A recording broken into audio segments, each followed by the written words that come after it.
This message comes from Greenlight. Ready to start talking to your kids about financial literacy? Meet Greenlight, the debit card and money app that teaches kids and teens how to earn, save, spend wisely, and invest with your guardrails in place. With Greenlight, you can send money to kids quickly, set up chores, automate allowance, and keep an eye on your kids' spending with real-time notifications. Join millions of parents and kids building healthy financial habits together on Greenlight. Get started risk-free at greenlight.com/get started. That's GREENLIGHT.com/get started.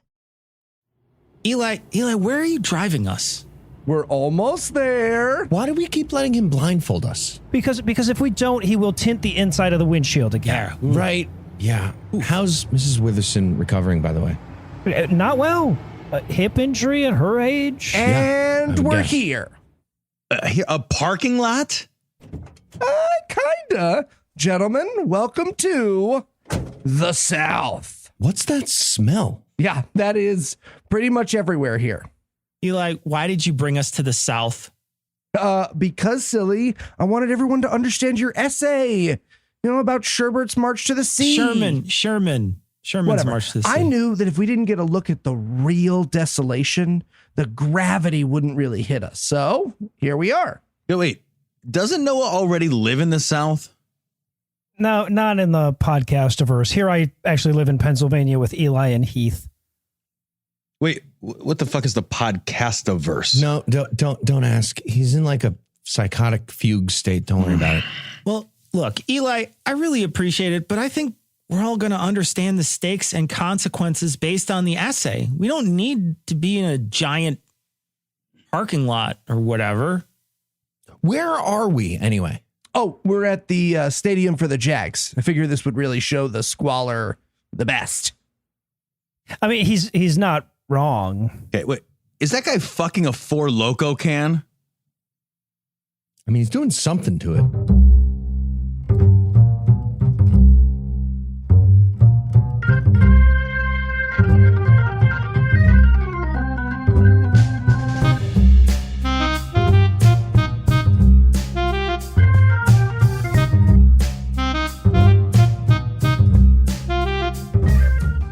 Hello and welcome to Citation Needed, the podcast where we choose a subject, read a single article about it on Wikipedia, and pretend we're experts, because this is the internet, and that's how it works now. I'm Noah. I'm going to be leading the charge this week, but like so many things in my life, I can't do it without some men at arms. First up, two men who put the art in artillery, Tom and Cecil. Noah, you can accuse me of a lot. But putting art into something is not one of them. Yeah, that's I've heard your roasts. I've heard your roasts, sir. I put the art into a lot of things. Shart, for instance. I put the art in Shart. Cecil does a lot of impressive shit. That That one, pretty though, amazing. that takes it. Amazing. Yep. Like, And wow, also like a just- Pollock over here. Get the fuck out of here. That's remarkably indistinguishable, really, from a Pollock, scientifically speaking. And also joining us tonight, two men who put the unit in munitions, Heath and Eli. Nice. Yeah. Also, smut and nuns with unit and in and out like the bird. Okay, all right, yeah. I feel like I'm more of a nut and Tums guy, but don't let me fuck up the wordplay. I got it. Heath was doing a different next level. Oh, and quick before we sound the bugle, I want to take a minute to thank the patrons that help make the show go. Patrons, if it wasn't for you, Cecil would have to tell stories of mass death to passing strangers at like the bus station or something. That could get ugly quick. So thanks. And if you're not already a patron, be sure to stick around to the end of the show to learn how to join their ranks. So with that out of the way, tell us, Eli, what person, place, thing, concept, phenomenon, or event will we be talking about today? Edith Merman's March to the Sea. More or less. All right, so that is one of the two aspects of the Civil War they actually go into detail about in Southern schools. So I know this one. So Cecil, you're fully provisioned with knowledge here. Are you ready to assault us with your wisdom, I guess? I am ready to rot your brain with liberal lies, Noah. Liberal lies. All right, so why did you pick this topic? All right, so today I'm going to talk about one offensive maneuver in the Civil War that lives on as one of the most destructive and hated acts in that 4-year conflict. I mean, at least it's hated by the South, and as to why, well, pinning that for later. My guess is it has something to do with them dying. Yeah, part. them dying is part of it, but not all of it. That was the best. Remember that? USA, USA, No, honestly, Heath, of all people, I thought you would join me on that one. I thought you were doing CSA for a second, and I was like, I'm letting this go. I'm going to let Eli do his Confederate States of America chant. I told myself I wouldn't cry during this week's citation. USA. There you go. Sherman's march to the sea was an absolute total war move and literally was the key moment where he gained momentum to keep Lincoln in office and to eventually win the war. In the end, this scorched earth, 50-mile wide swath of destruction from Atlanta to Savannah would cripple supply lines for the Confederacy and result in damages that would reach $874 million in today's money. Yeah, spoiler alert, it's the only time the Civil War got slightly war-y for the South, so they've dedicated the intervening 200 plus years to yelling no fair and rolling around on the ground hoping we get a yellow card about it. So Cecil, sorry, bud, not to nitpick already, but how exactly would one even notice a swath of destruction in Georgia? Right? Right. Nuking the whole fucking state wouldn't be worth $874 million. That does seem like some inflated real estate numbers. I don't know that I. That's why they need to put it in the textbooks, Tom, over and over and over. I swear it didn't look like this before you got here. Insurance adjuster's just like, no, man, I'm sorry. No, there's no way. There's no way. No. All right. To get to the actual march, we need to cover a few things. The Civil War in the United States, if you don't know, was about slavery. That is not one of the aspects they teach you about in schools in the South. Yeah. But yeah, That's you're true. right. That's not in the textbooks down there. But it was about slavery. And if you want to hear the story about that, you can listen to our September 6th episode from 2017 about it. But needless to say, it was not about states' rights, unless you're talking about the right of people in that state to own other humans as enslaved labor, then yes, it was about states' rights. That's not to say that the people on the other side were 100% abolitionists. And in fact, the main character in all this is not at all an abolitionist. He was a white supremacist. His name was William Tecumseh Sherman, and to his family and friends, he was called Cump. I'm not kidding. Cump. What? Cump. How do you land on that? William Tecumseh Sherman. What's the best part of that name? Yumped? Should we call him Yump? No, that's dumb. That's dumb. Cump. Nailed it. Cump. okay, to be fair, if my family gave me the name Cump, I'd probably burn and murder 50 miles worth of state too. So William Tecumseh Sherman was born in Lancaster, Ohio in 1820. His father died when he was 9 years old and left Sherman's mom with 11 kids and no inheritance. 11 budget. Did he die of exhaustion? I know, Hydration, at least. Right? Yes. So I guess she started giving away kids as white elephant gifts for a while. And William wound up with a family friend that was also a former senator and the Secretary of the Treasury. A lot of other kids that got T-shirt gunned off to new homes or that stayed with their mom also did pretty well. Out of the 11 kids, Wikipedia lists their future occupations as federal judge, founders of the Republican Party, senators, bankers, ambassadors, and major generals in the Union Army. Okay, well, the lesson I'm taking away here is that if I want my kids to be successful, I should start giving them away. All right. Yes. All right. Key. Making notes. Absolutely Making key. notes. Yeah. We You just a T-shirt gun. yeah. And you just have to be friends with the Secretary of Treasury, Tom. See Just if you don't get that don't done. put Yeah. conditions in front of this, Cecil. I had a plan. We could have had a lot more time. You know, you and I, we could have had a lot more time. And now, Started a whole nother show. Sherman went to West Point at 16, and while he appears to have been remarkably bright, he wasn't very good at the rigid discipline part of the Army and wasn't as neat or as well behaved as he needed to be to excel there. He graduated and became a second lieutenant in the Army and fought in the Second Seminole War in Florida and was assigned desk duty in California in the Mexican-American War. Interesting fun fact, at this point in his life, quote, Sherman unwittingly helped launch the California Gold Rush by drafting the official documents in which Governor Mason confirmed that gold had been discovered in the region, end quote. Okay, a guy named Cump being the first crypto bro, not surprising at all. That all tracks. Registering He's into Cump mining. Coin now, Heath. Loud and clear. Got it. Cump Coin to the moon. In 1850, Cump married his childhood sweetheart, his Seems Cump. foster sister. Man, this essay really is about the South. We did it, everybody. Really This is in Ohio, damn it. She was 4 years younger than he was, and they would have 8 kids. He resigned from the military and tried his hand at business, but he was a failure. He failed at banking. Proto crypto bro bona fides intensify.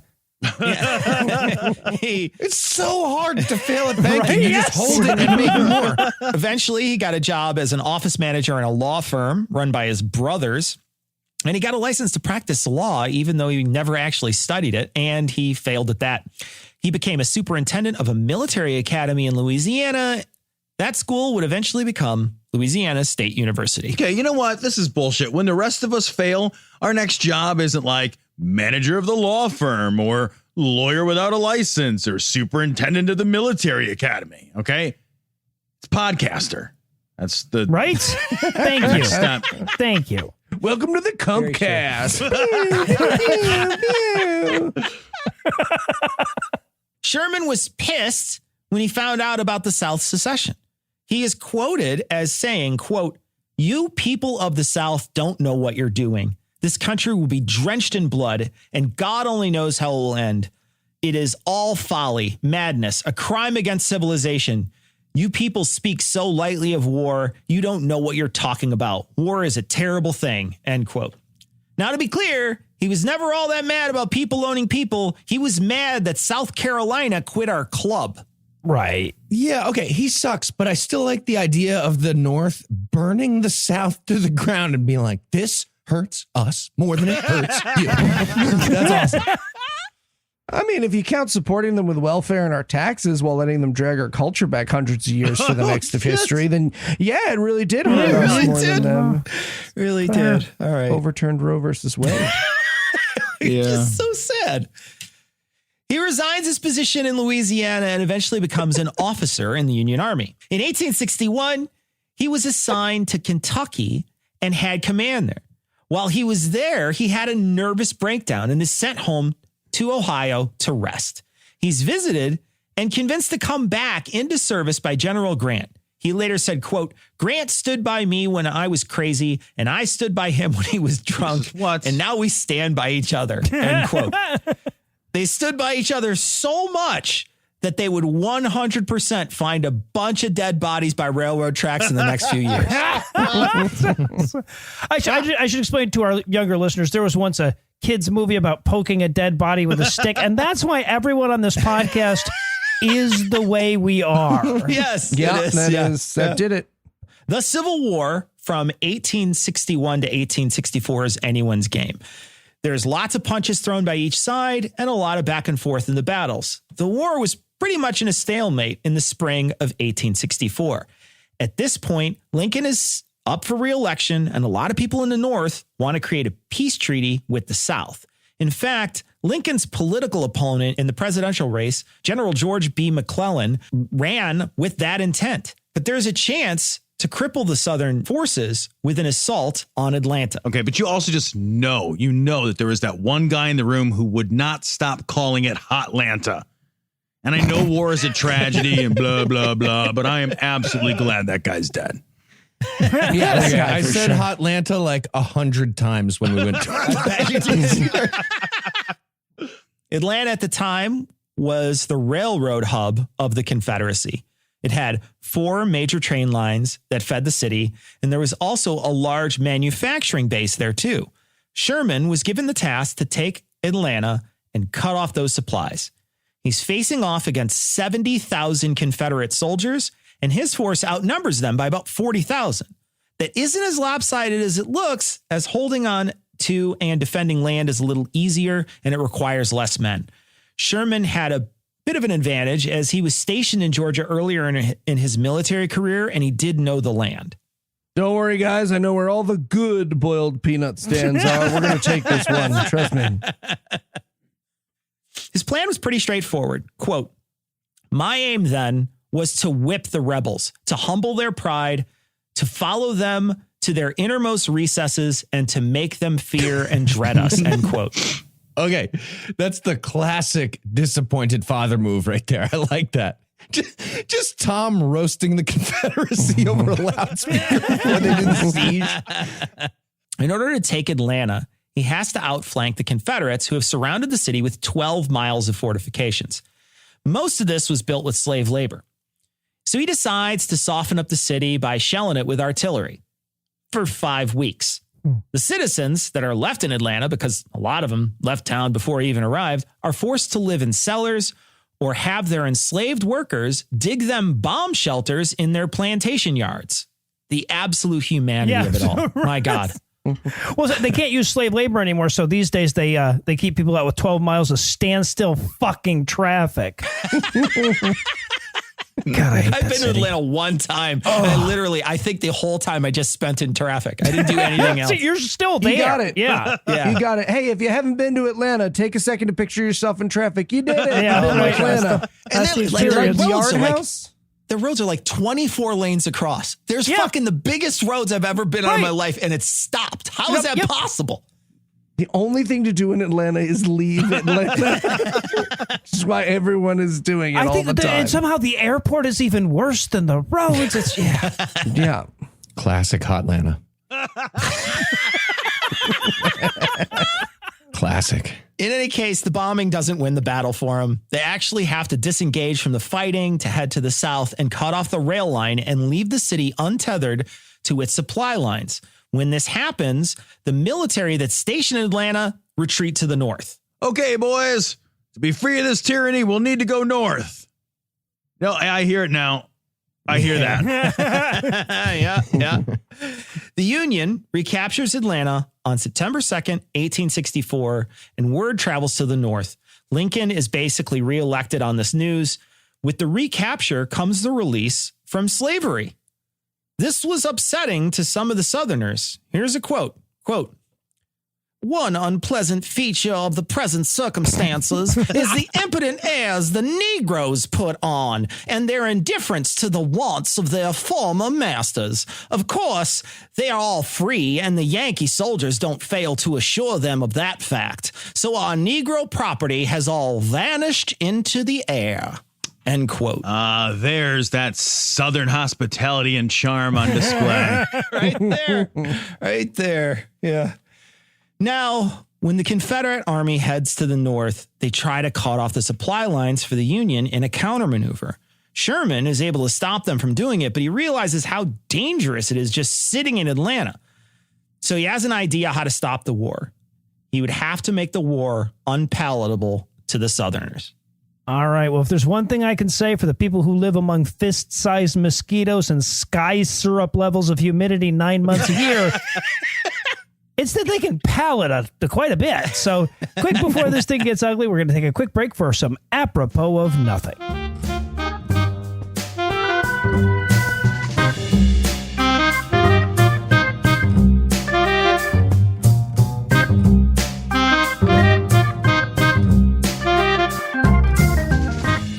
Slave Steve.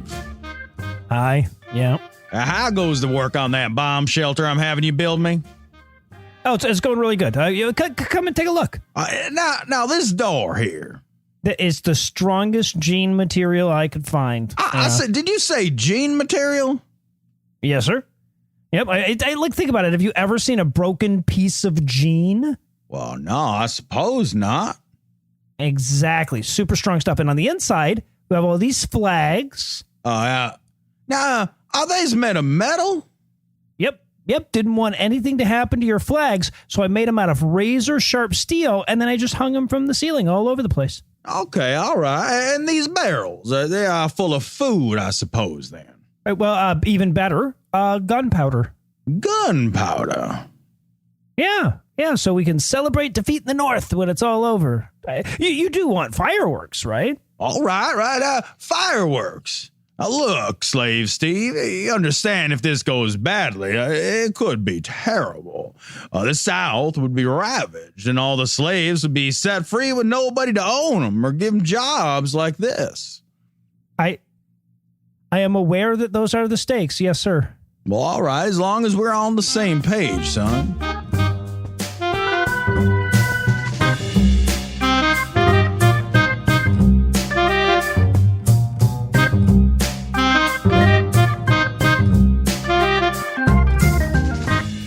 And with a quick "you're welcome" to Cecil for ignoring Eli's entreaties to do the voice during that skit, we're back. Little authenticity is all I ask. So, Cecil, when we last left off, Sherman was about to fuck Atlanta harder than the Brett Favre trade. So, tell us about that. They got one goddamn draft pick. So, tell us about that fucking.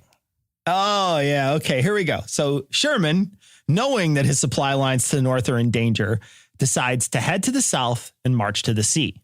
This has two objectives. First, it lets him resupply from a port. And secondly, he can basically fuck shit up so bad, the South will quit.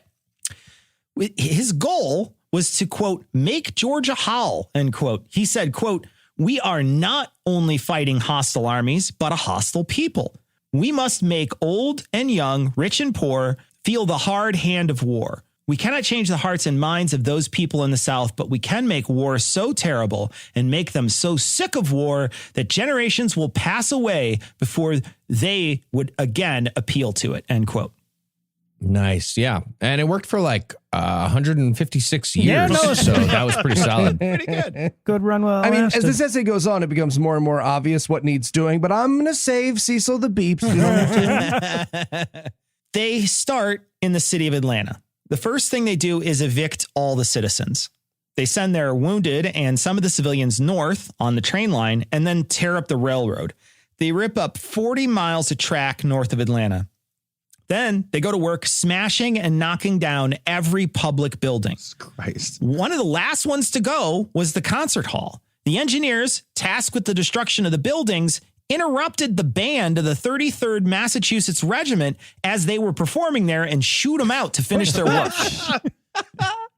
Sherman swings in naked. Hey, do you guys know Wrecking Ball? Do you know? I should have asked before I started doing this. Do you know Wrecking Ball? The band then marches I'm over. going back this way. The band marches over to Sherman's headquarters and serenaded him for the rest of the evening. Hey, I don't want to get all toxic masculinity on us here, but I cannot help but wonder, like, if you're the average soldier who's in constant danger of being blown up by cannon fire or gut shot with a musket, how do you feel about the guy whose job it is to play the war cello or whatever? They fucking love them, Tom. For real? They fucking love them. There's letters written about how beautiful it was that they were playing, you know, these songs, like a couple of these songs and they like literally mention the songs and how moved they were. They fucking love those people. I don't know, man. I don't know, man. They fucking loved them. Yeah, but still get the fuck out of the way. We're Yeah, doing our no, thing. I mean, like, go yeah, do it over go- there. You No, gotta don't worry, protect- bottom half of the high school class. I'm getting out of the way. Let me know if you need a really moving flute tune to tie to in the mud with your own leg in your mouth. On the morning of November 16th, 1864, they marched out of Atlanta, leaving it a burning wreck, and over 40% of the city was destroyed. The band finishes a movement, but not the song. One guy starts destroying too early. It's super embarrassing for him. So now 40% of it was a burning wreck 150 years ago, but a lot has changed since then. They have that number up to at least 70 by now, I think. Yeah. Now, the Union Army is isolated from their supply line and they have to live off the land, which means taking everything they can from the South and either using it or destroying it.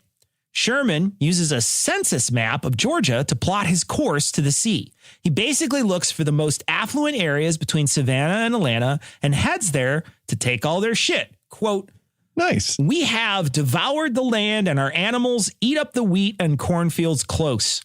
All the people retire before us and desolation is behind. To realize what war is, one should follow our tracks, end quote. Okay, I'm picturing like a wandering minstrel from medieval times being like, dude, yeah, love the intensity. That's a cool speech. You got to rhyme some stuff, man. You got to rhyme some stuff. You're killing me. This whole thing reads as if Cormac McCarthy were a Civil War general. As they moved, they also Is he a destroyed. book guy. That's a Yes, book is that guy. book? Yeah, It's the he's one of road. those. The He's a road. Author He's is the a word. book writing Jesus guy. Christ. Cecil, name your price to leave that into the podcast exactly as it is. Did I say book guy? Because I couldn't think of author. As they moved, they also destroyed the rail lines. They made what are called Sherman's neckties. They would remove the iron rails from the tracks, and then they would make huge bonfires with the center of the rail right in the hottest part of the fire. Then, when they were hot enough, the soldiers would pick up the rails and hold them at the ends and then use a tree to bend them in a loop. I mean, I don't think there was like a huge danger of people rebuilding railroads that quickly in your destructive wake, Sherman, but go off, I guess, if you want to do that. They would have, yeah. Seems like doing a full loop is showing off, or maybe it was the thing where like Larry kept begging him to let him do animal shapes or whatever, and this was the compromise. So like, okay, you can do a fucking loop, Larry. Jesus, we have to get going. I love that the soldiers would pick up these burning hot rails. I'm just picturing some guy like, you guys made fun of me for bringing oven mitts to war, but who's laughing now? One guy with big ice tongs just holding it as he's walking. During the march, they did run into resistance, but it was minimal. Sherman had split his troops, sending about half of them north to chase the Confederate army that left Atlanta, and he kept about 62,000 for his forces to the south. They only lost about 1,300 soldiers in the whole march. They made their way south in 2 large divisions, destroying any infrastructure and supplies that they came across. A week after the campaign started, they arrived in the capital of Georgia, Milledgeville. Is it Milledgeville? Is that how it's pronounced? Yeah. Mm-hmm. I guess they rough. didn't want to go with Millage Village. That would be stupid. Yeah, So right. It's At least it's not Milledgeville. Cumpville. He should have called it Cumpville. All right. Any resistance to the Union had fled already. So the Union soldiers went to the state house there and they held a mock legislative session and voted Georgia back into the Union is great. and repealed the acts of the Confederacy. Why does everybody think it's magical in that building? You can just do what it doesn't have to be Oh, see, there. I was picturing like a. Yeah, right. That's what they did. Yeah, it was totally like a mock session. They made fun of it the whole time. They also burned the penitentiary and then they poured molasses and sorghum into the pipe organ at the Episcopal's church. And then, then they took with them loads of Confederate currency. Some of them burned it to make coffee and others kept it as a joke, hoping to spend it farther south. Okay, that must have been fun. Just marching into Florida, making it rain with a strip club gun full of Confederate money. Hey, yeah, we just burned all of Georgia literally to the ground. Are you guys still feeling good about your fucking Shroot bucks or whatever? Are you still taking these? I'm sorry. I'm just stuck on the image that like years after all of this, a pastor finally sits down at his reclaimed throne in the house of God to play a mournful, amazing grace and just gets a face full of molasses and sorghum. Just, all right. Okay. You got me, Sherman. You got me. The march did stop and meet resistance in Savannah. The Confederate Army had flooded part of the outskirts of the city and they set up battlements to defend against the Union. Sherman and his troops were able to link up with the Navy at the coast and resupply, so the troops holding Savannah fled. And the Confederacy didn't flee right away, but did flee is the noteworthy moment of brave resistance. that tracks. That tracks. On December 21st, 1864, 158 years ago today, he was able to walk into Savannah and the city surrendered to him. When he captured the city, he sent a telegram to President Lincoln. Quote, I beg to present you, as a Christmas gift, the city of Savannah with 150 heavy guns and plenty of ammunition and also about 25,000 bales of cotton, end quote. And Lincoln was like, oh, Savannah, Georgia. No, I love it. I love it. Did you keep the receipt though? I'm just curious. Yeah, obviously. In case it's the wrong size, I would just get a different. I would get a smaller one of these. Yeah, don't. I'll definitely get another Savannah for sure. This is great. All in all, Sherman had destroyed 300 miles of railroad and telegraph lines. He had, quote, seized 5,000 horses, 4,000 mules, and 13,000 head of cattle, confiscated 9.5 million pounds of corn and 10.5 million pounds of fodder, and destroyed uncounted cotton gins and mills, end quote. He fucked the area up so bad down there that, quote, elements of the decline in agriculture persisted through 1920, end quote. Jesus. Yeah, and 2020. Have you been to Savannah, Cecil? It's like an Outback Steakhouse's parking lot. Oh, okay. Jesus okay, so I'm not going to defend much in Georgia, but Savannah's like one of the two nice things that we have. I'm sorry. Like, I don't mean, I hate to no-and your joke, Eli, but the deal was they decriminalized marijuana possession. I defend them from scurrilous attacks by Yankees, so I kind of have to step That's up fair. here. That is fair. I'll take it. What's the other thing besides Savannah? I was really hoping you weren't going to call me on that, man. Oh, Lucinda. Okay. Good call. Good call. Just taking Savannah wasn't the end of the story. As he and his troops marched, they were also followed by thousands of black refugees. They even tried to stop the refugees from following them at one point by blowing up a bridge and hopefully leaving them behind. And that didn't work, by the way. And when the refugees were stuck on the other side of the river, they were attacked by the Confederacy. Oh, Jesus. I don't know why they didn't bring them up. If you leave the Fox and you take the refugees across the river. Anyway, in any case, one of the ideas that came about as a way to ease the refugee problem was Special Field Order 15, which was basically giving them land to each of the affected. This is the origin of the 40 acres and a mule promise, one that would be revoked a few years later because we suck. Yeah. This was also really one of the last nails in the coffin for the South. While the Confederacy would putter around for several months and there would be a few major battles, they would surrender at Appomattox in early April in the next year. This was a major loss that ruined the Confederate Army and damaged the Southern psyche. Sherman would spend that time chasing a general and his troops around the Carolinas and eventually getting them to surrender. Like the end of a one-sided dodgeball game in gym class. I like that. It really is. Sherman became a 5-star general after the war, and he would serve as the commanding general for the U.S. Army under President Grant. He would actually go back and visit Atlanta after the war, and the people down there didn't hate him. In fact, they actually saw him as someone doing whatever they needed to do based on a bad situation, and they welcomed him back down. Where does all the hate for Sherman come from? Well, it comes from the Daughters of the Confederacy, the group that Tom talked about in the previous episode. They basically painted Sherman as an evil demon and convinced the people in the South to hate him based on their bullshit propaganda. Now, don't get me wrong. Sherman seems like a fuckknuckle, but the people in the South to this day hate this man with a white-hot passion. Heavy emphasis there on white. Yeah. There is still some debate about him to this day. Some people think he's a monster and others see what he did as necessary.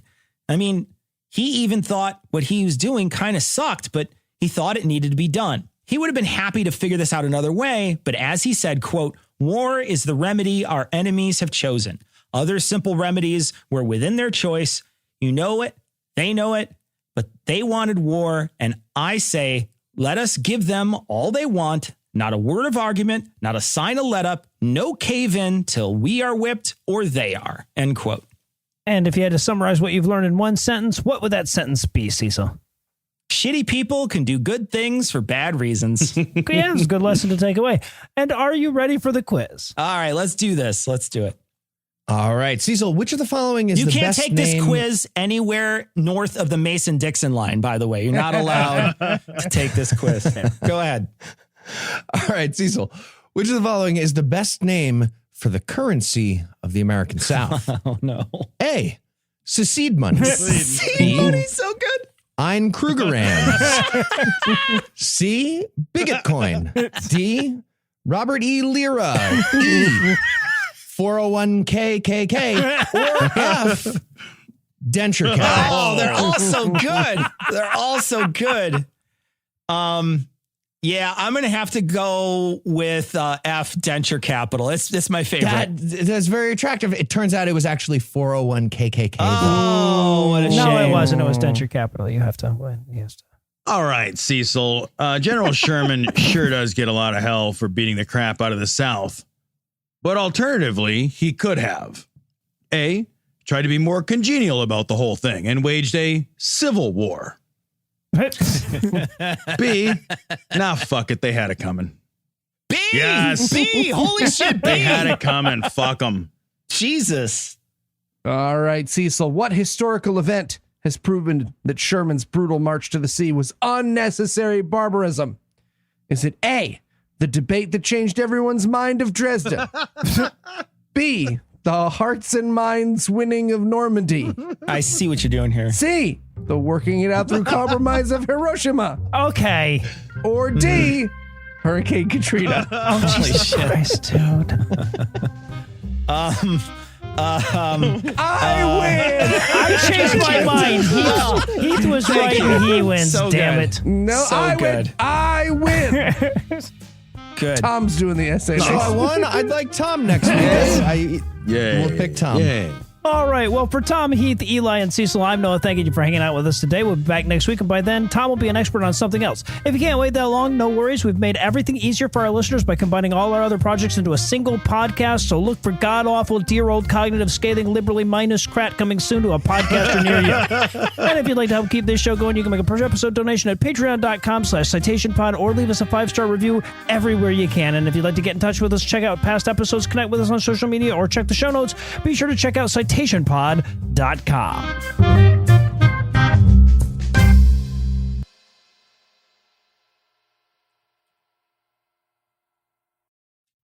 you know that parents rank financial literacy as the #1 most difficult life skill to teach? Meet Greenlight, the debit card and money app for families.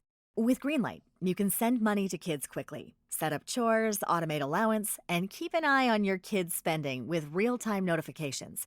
Kids learn to earn, save, and spend wisely. And parents can rest easy knowing their kids are learning about money with guardrails in place. Try Greenlight risk-free today at greenlight.com/getstarted. That's GREENLIGHT.com/getstarted.